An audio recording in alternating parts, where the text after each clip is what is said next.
So as Scott mentioned, today I'm going to talk about the mind. More specifically, I'm going to talk about neural activity to both pitches and performance feedback while hitters are at the plate, and additionally, contextual influences on those psychological and cognitive processes. So while someone's at the plate, there are a number of psychological and cognitive processes ongoing. The one that comes to mind most, and the one that's been studied the most, is pitch perception. Seeing the ball, understanding if it's a fastball versus a changeup, is it a strike, is it a ball? How do I see the pitch and when do I see the pitch? And that research has been done, and I'll talk about that momentarily. Additionally, however, there are a number of other processes that exist beyond a pitch. There's the chess match, if you will, between the hitter and the pitcher and catcher.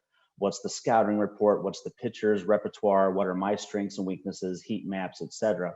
Additionally, there's learning and understanding the strike zone or the judgment. Every pitch, a hitter gets feedback from the umpire, whether that's a human umpire or in the future, if it's an automated umpire, was that a strike? Was that a ball? Adjusting expectations and performance and understanding what the strike zone is. That's a cognitive and regulatory process that's ongoing all the time as well. And finally, there's the hitter in his own head, right? There's the confidence, the game situation, the count, what is expected of them, what the coach is asking of them. All of these processes are going on all the time during someone's plate appearance. Now, previously, about a decade ago, research started looking at pitch perception specifically, looking at a pitch at a time and trying to understand and utilize neural activity to see when players recognize different types of pitches, when players recognize if a pitch is going to be a ball or a strike, and the neural networks associated with that pitch perception process. However, that left the other processes not studied. The understanding the more dynamic and open process of the pitch by pitch influences on performance. And recently, I've started to look into those processes. And this is new data. This is data that started a couple years ago that no one really has. This is data on those self-regulatory and learning processes that are present pitch by pitch, utilizing the feedback to learn the strike zone, learn tendencies, and improve performance. This is kind of a data advantage in that no team has this data as far as I know, and no one's looking at this kind of market inefficiency, trying to bring up cognitive and psychological measurement to the level of physiological measurement with force plates, K-vests, blast sensors, motion capture, and things like that. To date, what we've found is that there is relationship between neural activity to the pitches and performance, obviously, but also interrelationships with neural activity to feedback, overall task performance, self-regulatory or learning task performance. All of these things are interrelated and matter and can have a relationship and influence on a hitter's performance at the plate. Additionally, looking at some preliminary data, we've seen correlations between the measures in our research with actual on-field hitting metrics in college baseball players, on-base percentage, OPS, etc. So I talk about neural activity. How do we measure neural activity and what are we looking at? Specifically in my research, we're looking at event-related brain potentials, which is electrical activity coming from your brain naturally, and it's locked in time to some specific event. That event could be a stimulus external to you, like a pitch being thrown. It could be a stimulus coming from within you, like your response to that pitch, whether I'm going to swing, whether I'm going to take my decision if that pitch is a ball or a strike. Any one of those events, in this case at time point 0, is associated with a pattern of neural activity. And these different patterns of neural activity have different components with them, as you see the N2 here. And those components have been associated in cognitive neuroscientific research with some particular cognitive function or process. And I'll talk about 4 of them today. But first, I want to show you kind of the mechanism of how this works. How this works in terms of collecting event-related brain potentials is we use EEG, and we put the participants, the college baseball players in this case, in a spandex EEG cap, and the sensors are sewn into the cap. Once the person is kind of connected to the cap and they're ready to go, they sit in front of a computer screen. Let me get this video started here.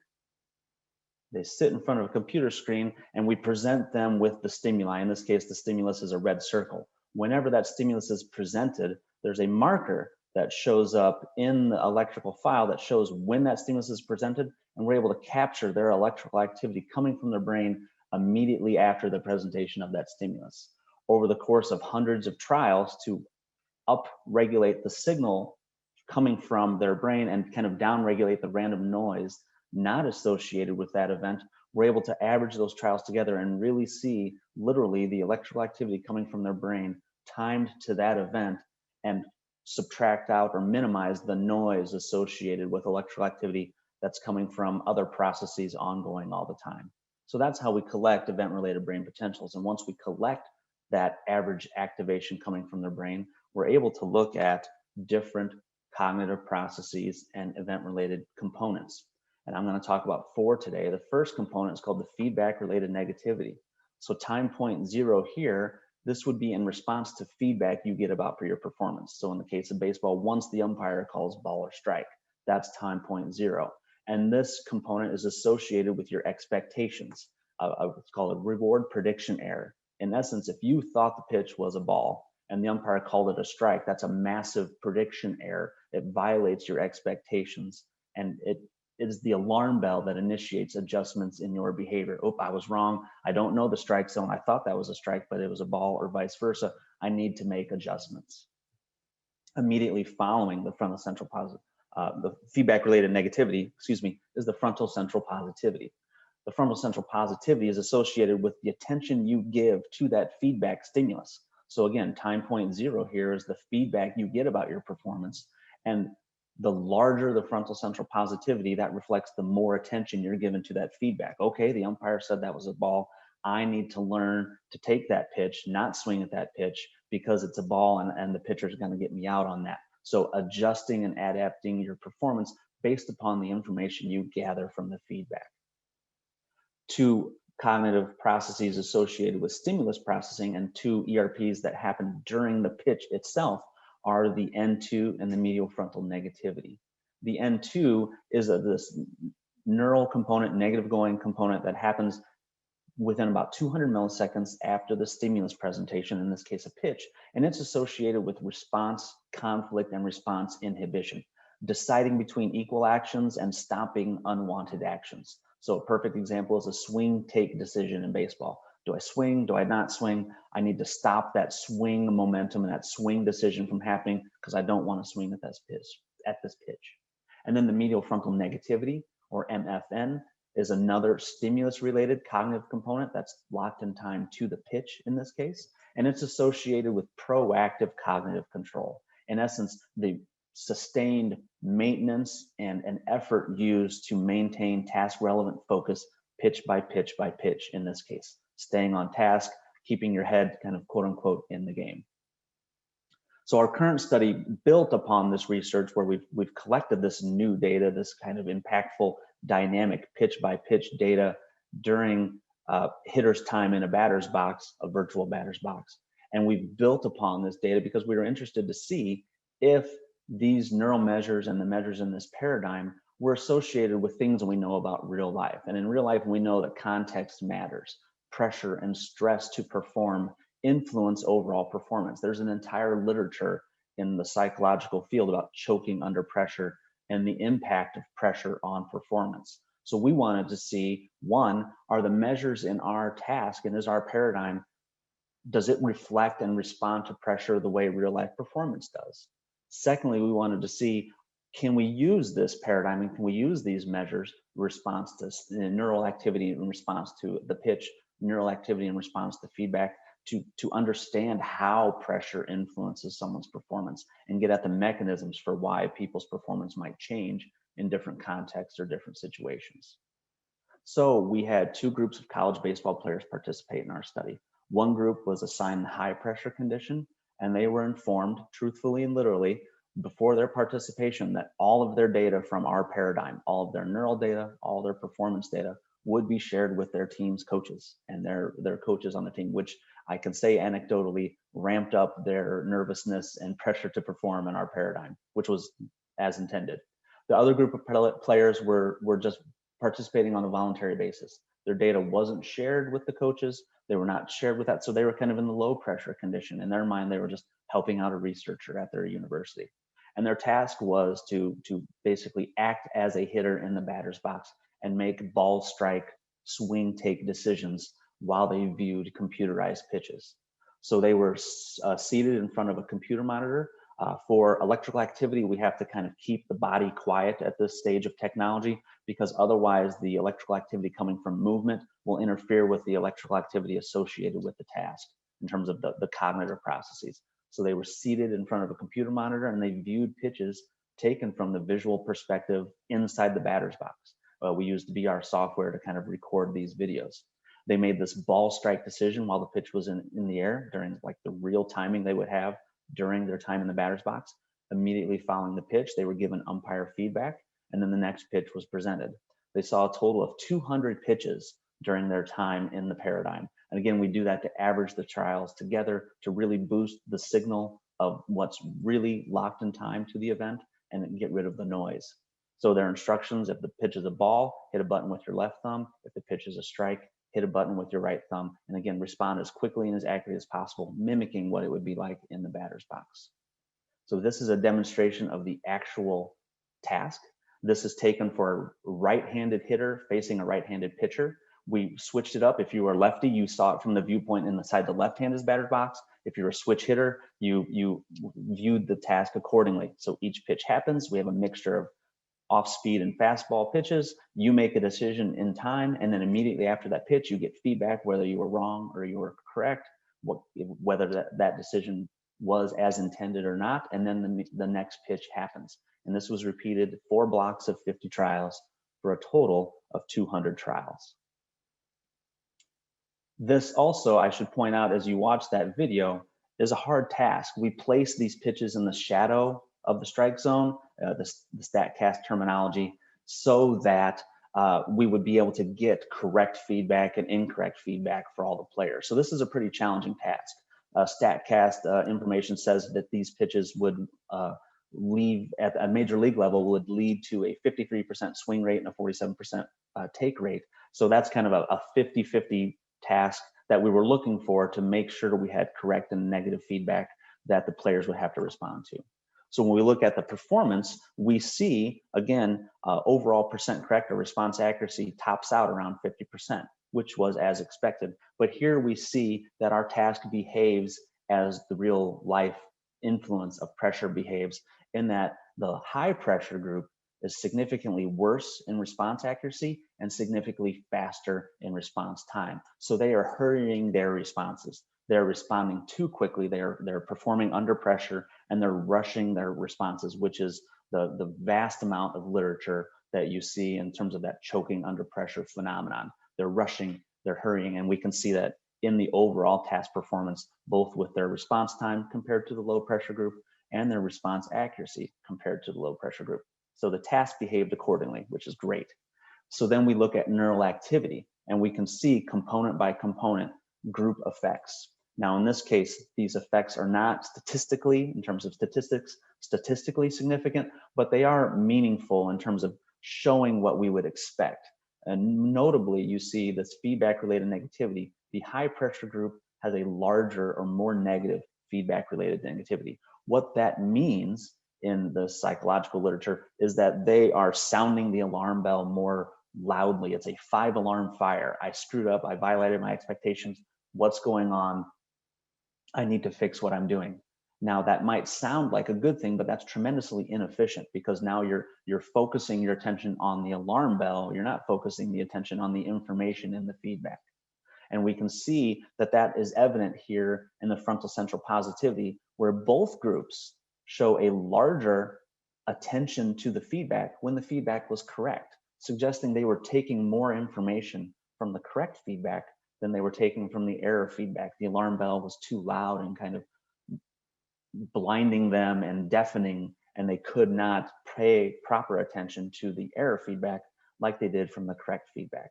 Again, no statistical significantly differences here, but you can see trends in the expected directions.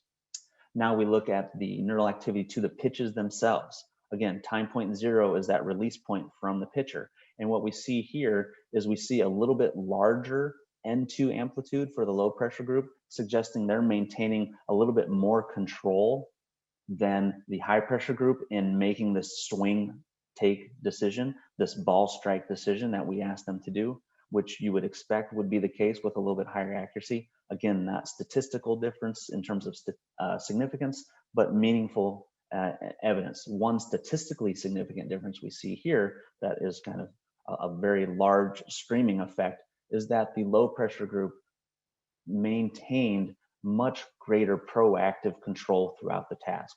They had a much more negative, larger medial frontal negativity amplitude compared to the high pressure group, suggesting that they were able to maintain pitch by pitch focus throughout the task to a much better degree than the high pressure group. And if we just kind of collapse across the types of feedback in those graphs, here we see that effect here, a much larger, more negative medial frontal negativity for the low pressure group compared to the high pressure group.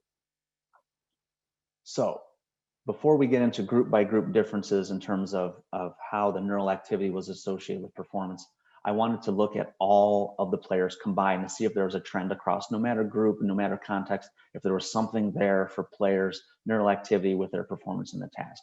And we found a few relationships kind of alluded to in the high versus low pressure distinction. Here we see larger or more negative medial frontal negativity, larger and more negative N2 amplitude were both associated with greater response accuracy in this task across all participants. So we're starting to see that this data can provide some insight into maybe the mechanisms for how players are able to accurately make swing, take, ball strike decisions as intended. That the whole point of this is regulating performance and behaving as you intend. And we might be able to get at, well, maybe it's response inhibition and response kind of conflict monitoring. Maybe it's proactive control. These are the mechanisms that might underlie more accurate performance. Additionally, we saw that more attention to the feedback, this larger, more positive frontal-central positivity for all players was associated with faster reaction time. Fast reaction time may not be a bad thing. We talked about it in relation to context about hurrying your responses, but the more quickly you're able to discern something, the more effective you can be in terms of hitting a speeding baseball coming at you. So then we looked at across the groups, we looked at low pressure correlations between neural activity and performance in the task, and the high pressure group correlations between the neural activity and performance in the task. And we found some jarring findings in that the low pressure group was really able to put everything together. And what I mean by that is these are the neural components associated with feedback, the feedback related negativity, the frontal central positivity, to error feedback and correct feedback. And we see relationships with all of these measures and the player's actual performance in the task. Their reaction time, their overall percent correct or response accuracy, their post-error reaction time, their post-error response accuracy, etc. They have these strong, powerful relationships between how they process the feedback and how they perform on the task, suggesting that they are engaged in self-regulatory cognitive processing during the task. That are using the information from the feedback to try and improve their performance, and then they show these relationships. Meanwhile, the high pressure group shows none of it. There's nothing there. The high pressure group, it seems that the pressure to perform inhibits or disrupts this capability, that's this natural, normal, healthy capability to use feedback that you receive from umpires, from coaches, from video, from whatever, and use it to improve your performance subsequently. The next pitch in this case, how did you do in the next pitch? There's no relationship with the feedback and their next pitch performance in the high pressure group, but tremendous kind of breadth of relationships between their processing of the feedback and their performance on the next pitch in the low pressure group. So in conclusion, wrapping up this research, obviously from previous research, we have shown and provided evidence that neural activity of performance, neural activity during the actual task, neural activity of feedback, neural activity of the pitches is associated with your task performance. That there is a relationship here, there's this data that's not out there that shows these meaningful relationships between how you perform on the field. And importantly, this paradigm, this neural activity and this task performance is influenced by context, in this case, the pressure to perform, much like performance on the field or at the plate. So we have these influences, not just in the real world, but in this lab setting, translating to the real world, how we have the same effect showing up in our study that we see in real life. It also appears from our research that proactive control and inhibitory control might be the mechanisms through which players are better able to perform as intended and perform accurately and to do what they hope to do, to make the right decision. Is that a ball or a strike? Should I swing or should I not swing? and learn from mistakes and learn from the feedback given them. Importantly, again, this neural activity, this task, we can use these measures to objectively measure players' cognitive processes in psychology.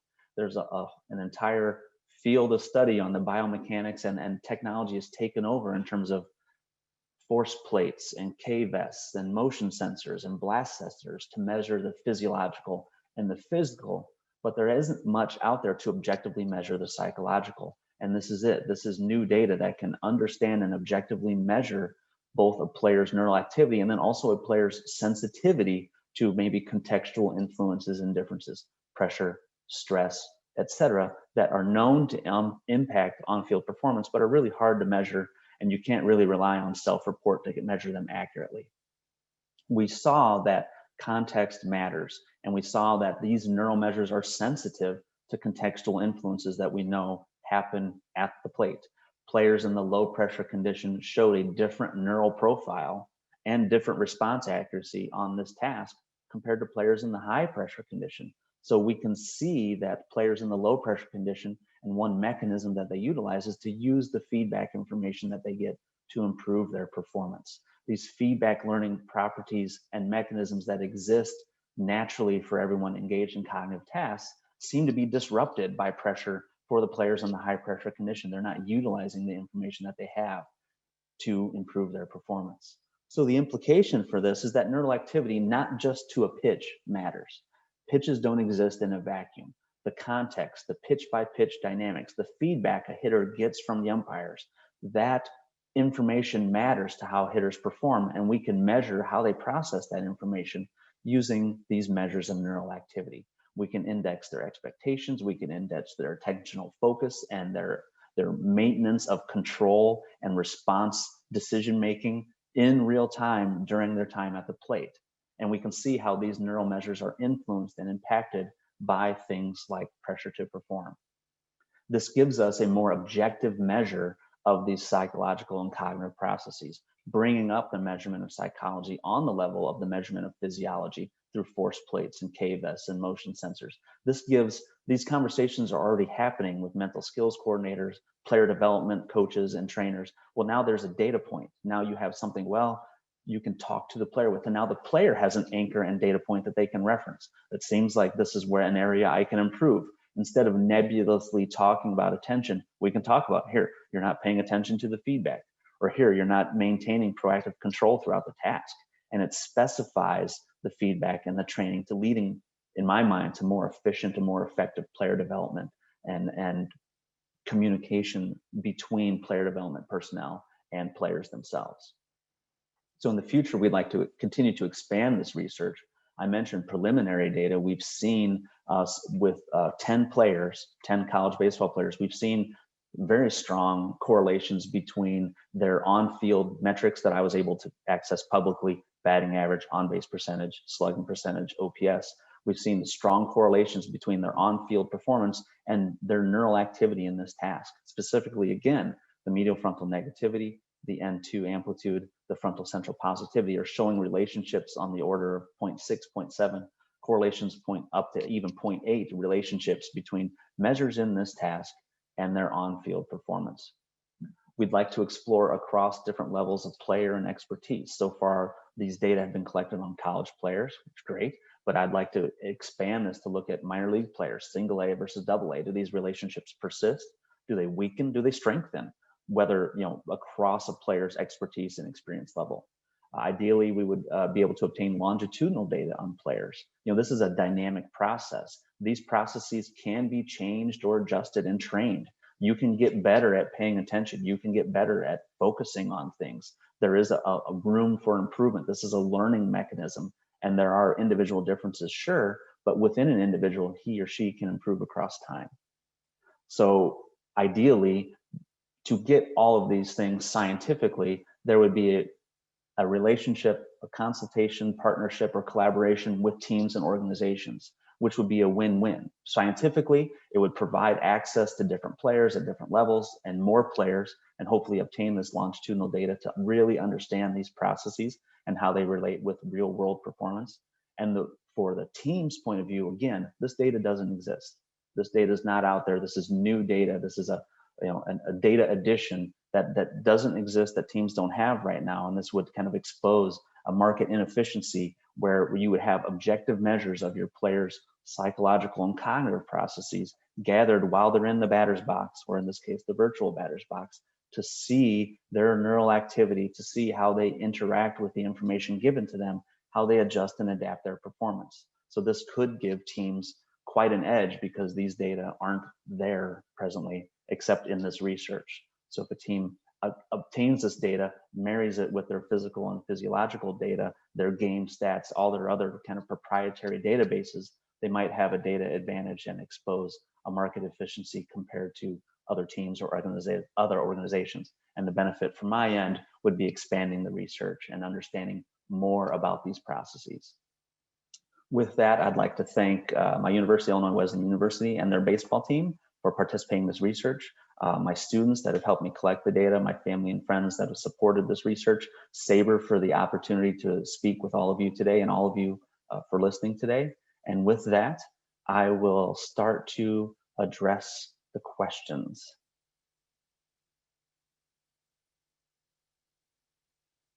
So let me get to the top here. Eric asks, were you able to extract the areas that are responsible for the waveforms? No.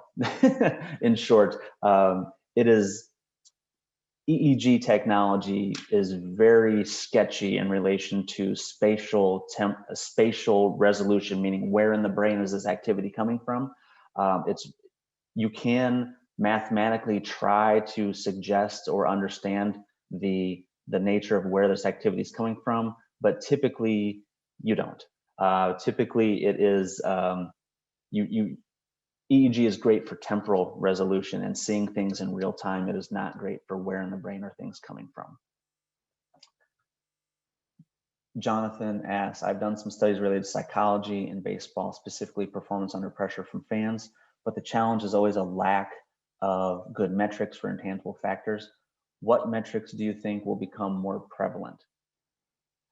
In terms of relationship and metrics for intangible factors, it is really hard to kind of get through a lot of the self-protective mechanisms of players. They don't want to be honest to tell their coach they're confused, they're fatigued. You don't tell a coach right before a game, I'm not really confident today. So there's a lot of self-serving bias and self-selection. So one thing you can do is our psychophysiological measures like EEG, measures like cortisol, skin conductance, respiration rate, things you see when people talk about lie detection tests, those kinds of peripheral measures are a good way to maybe get at how players handle stress, how players handle pressure, because self-report is not necessarily the most accurate way. Was that the actual speed of the simulation from Christian? Yes, that was like a screen capture of what actually happens when people take it. So it is a quicker kind of stimulus feedback, stimulus pattern than you would see during real life. Obviously, it takes a few seconds for the next pitch to happen, but for time constraints and to get the number of trials together, we kind of had a pitch in essence every 3 seconds. The pitch would last a second, the video would last a second, the feedback would last a second, then there'd be a second of like the blank screen, and then the next pitch would follow to get that number of trials up so we could really see the neural activity happening during the pitch. Tom asks, are there any players who have been found to defy the norm and perform better under pressure? There is variability. Obviously, if you think about a bell curve, there are some people that, as everyone's talked about in the world of baseball, clutch. Are there people that are clutch? No, but they perform similarly. There might have been an individual or two, I believe, that had a little bit more accuracy in the high pressure condition versus the low pressure group, but it wasn't meaningful difference. It was maybe 1 percentage point higher or lower. So the individuals that perform better under pressure are staying themselves. Whereas there is evidence that people did crumble under the pressure and, quote unquote, as the literature says, choke under the pressure. Douglas, why isn't this research being done with a live pitcher and hitter being in the batter's box? Too much variability? Absolutely. You have electrical activity coming from your brain for everything. So if you are moving about, if you're even turning your head, if you're chewing, if you're rolling your head, that creates a lot of electrical noise in an EEG cap on someone's head. And that noise is impossible to disentangle from the electrical activity coming from the brain for the cognitive processes of looking at and processing that pitch. So what happens is this noise is too great, and you can't disentangle the signal related to the cognitive and psychological processes from the signals telling the head, arm, torso to rotate, move, etc. Daniel asks, are these cognitive processes trainable? Can someone learn to make quicker decisions or perform better under pressure? Absolutely. This is trainable. And that's why I think this data is important, because this is something that once you identify, much like physically, you can identify a player's weaknesses, player's inflexible, doesn't have lower body strength, doesn't have, joint flexibility. It's, there are individual differences, sure, but it is trainable. You can train your brain to pay better attention, especially with task-specific training, to pay better attention, to focus more, to really hone in on what's relevant and ignore what's irrelevant. And I think that ends the question and answer session. So I appreciate your time. Thank you very much. You're more than welcome to email me or look me up on Twitter, and enjoy the rest of the conference. Thank you very much.